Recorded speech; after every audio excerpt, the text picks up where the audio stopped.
लगता है संघ और भारतीय जनता पार्टी में कुछ ठीक नहीं चल रहा। तभी तो आरएसएस के नेता एक के बाद एक सत्तारूढ़ पार्टी पर निशाने साध रहे हैं, उनको अहंकारी बता रहे हैं।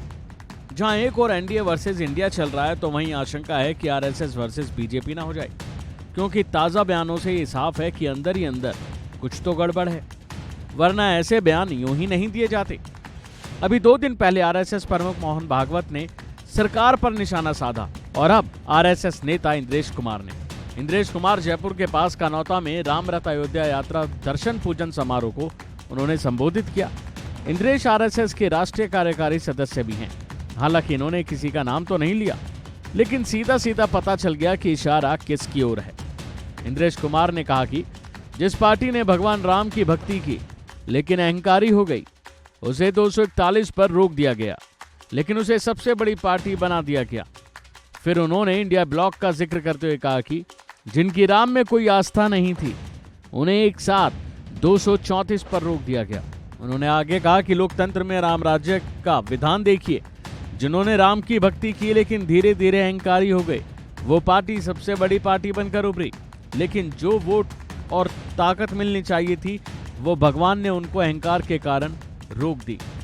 अपने बयान में उन्होंने आगे कहा कि जिन्होंने राम का विरोध किया, उनमें से किसी को भी सत्ता नहीं दी, यहां तक कि उन सभी को एक साथ नंबर 2 बना दिया गया।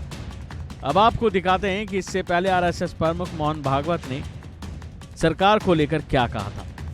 विद्या का उपयोग प्रबोधन करने के लिए होता है, लेकिन आधुनिक विद्या टेक्नोलॉजी का उपयोग असत्य परोसने के लिए किया गया। ऐसे से देश कैसे चलेगा भाई? आखिर सबको देश ही चलाना है। 2 पक्ष है, विरोधी पक्ष कहते हैं, मैं प्रतिपक्ष कहते। वो विरोधी नहीं है, उसको विरोधी मानना भी नहीं चाहिए। वो प्रतिपक्ष है, वो एक पहलू उजागर कर रहा है, उसका भी विचार होना चाहिए। ऐसा जब चलना है तो चुनाव लड़ने में भी एक मर्यादा हो, उस मर्यादा का पालन नहीं हुआ, क्योंकि उसका पालन होना इसलिए आवश्यक है कि हमारे देश के सामने चुनौतियां समाप्त नहीं हुई। अब सरकार बन गई, वही सरकार फिर से आ गई एनडीए। अब ये ठीक है, पिछले 10 वर्षों में बहुत कुछ अच्छा हुआ। आर्थिक हमारी स्थिति, आधुनिक दुनिया जिन मानकों को मानती है, जिसके आधार पर आर्थिक स्थिति का मापन करती है, उनको लगाए तो हमारी आर्थिक स्थिति बहुत अच्छी हो रही। सामरिक स्थिति हमारी निश्चित रूप से पहले से अधिक अच्छी है। दुनिया भर में हमारे देश की प्रतिष्ठा बढ़ी है। कला क्षेत्र में, क्रीड़ा क्षेत्र में, ज्ञान विज्ञान के क्षेत्र में,